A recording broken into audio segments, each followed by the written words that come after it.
hear the most contorted and grotesque fairy tales about how a handful of billionaires and their sycophants are going to solve the security crisis in Northeast Asia. But the security crisis we keep being reminded of is that of North Korea's nuclear weapons, something treated as if it's unrelated to the blatant violation of the Non-Proliferation Treaty by the United States in its failure to destroy its own cache and in its announcement of a $1 trillion plan for the development of next-generation nuclear weapons. But anyone who experienced July of 2018 in Seoul or in Tokyo knows that the overwhelming security threat for this region is not an attack from North Korea or the construction of Chinese artificial islands in the South China Sea. The security threat, so devastating in scale as to force us to rethink the basic assumptions of our economy and of our culture, cannot be named, it cannot be addressed, and it cannot be responded to. Moreover, it cannot be stopped with fighter planes or with missile defense, even as it takes the lives of hundreds and thousands in East Asia, and soon to be many times that amount. Our newspapers, our politicians, our so-called leaders pretend that it does not exist. The temperatures in Seoul and Tokyo this July were unprecedented, perhaps since the Permian extinction. And this heat wave, which kills the poor, the working class, and the ill disproportionately, came on top of unprecedented floods in western Japan that have killed some 200 people. This situation is better, in fact, than in many other countries. The news is filled with startling episodes related to the weather, but it offers no analysis. And so the greetings exchanged between people meeting in Seoul have become, "It's so hot these days. I wonder why." Almost without exception, the media explains nothing about the cause of this crisis or about its relationship to the industrialized society that we have embraced. But they all know the cause of this heat wave that is killing people. They all know the reason for the floods and the spreading deserts. The situation is going to get much, much worse. We keep this dark secret to ourselves while youth are encouraged to indulge in idle pleasures of the moment.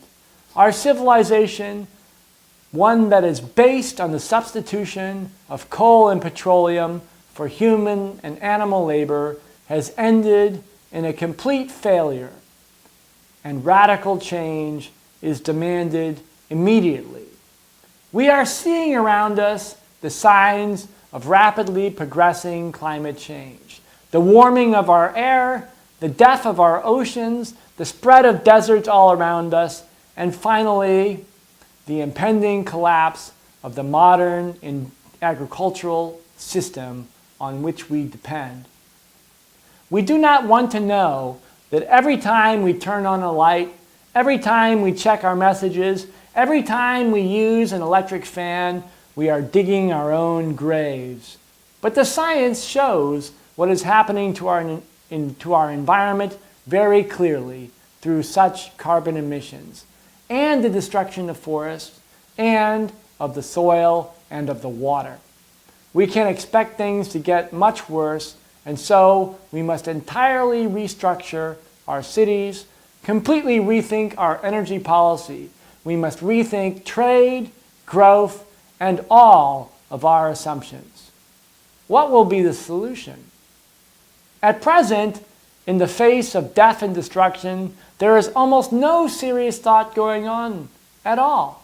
No halfway carbon trading or solar power on the side proposals will save us. How many tens of thousands must die before we start to act? Does the cost of basic foods have to triple or quadruple or go up 10 or 20-fold before we recognize that there is a crisis? Must our children live in a constant fear about the bitter future we are hiding from them? Perhaps we can feel grateful that the Trump administration is no longer threatening to destroy North Korea. But the word climate change, the greatest threat in our history, has been eliminated from the media and from the government discussion in the United States. And many countries have followed suit. The interests of coal and oil tycoons are the highest priority in Washington, D.C., and the pathological drive for the destruction of our civilization is on. We must adopt the equivalent of a wartime economy overnight, full mobilization, and to do so through close cooperation globally and the highest level of bravery and of moral commitment. When I say wartime economy, I do not mean that we need to gear up for a war. Quite the opposite. I mean we must shut down weapons factories and dedicate that expertise to the response to climate change.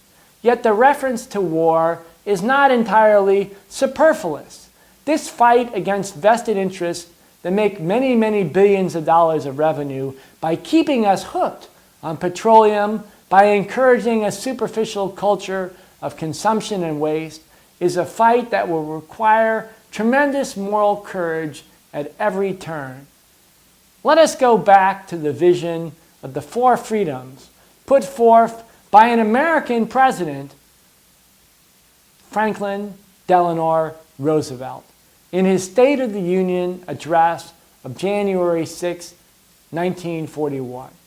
That speech was the start of the move towards a global system established later under the United Nations Charter in 1945, which has since gone terribly off course. Roosevelt's most important point in his speech was his declaration of four freedoms: freedom of speech, freedom of worship, freedom from want, and freedom from fear. Roosevelt was not ambiguous about the meaning of these four freedoms. He stated, "In future days, which we shall seek to make secure, we look forward to a world founded upon four essential human freedoms. The first is freedom of speech and expression, everywhere in the world. The second is freedom of every person to worship God in his own way, everywhere in the world.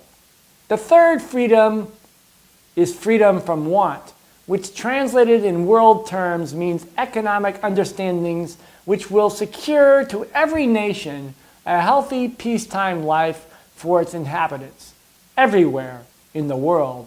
The fourth is freedom from fear, which translated in world terms means a worldwide reduction of armaments to such a point and in such a thorough fashion that no nation will be in a position to commit an act of physical aggression against any neighbor, anywhere in the world." The fight against climate change today is even more daunting and even more dangerous than the fight against fascism in the 1940s. It will require at least as much clarity of vision, as much self-sacrifice, and as great a concern for society as a whole and for our whole earth, and as much struggle and as many painful decisions. It will also require a fifth freedom, freedom from pollution, to say that no one has the right to pollute the air, to pollute the water, to pollute the precious planet that we all share. I call upon all of you, the people of East Asia, of the United States, and the citizens of our precious earth to rise to this occasion without hesitation.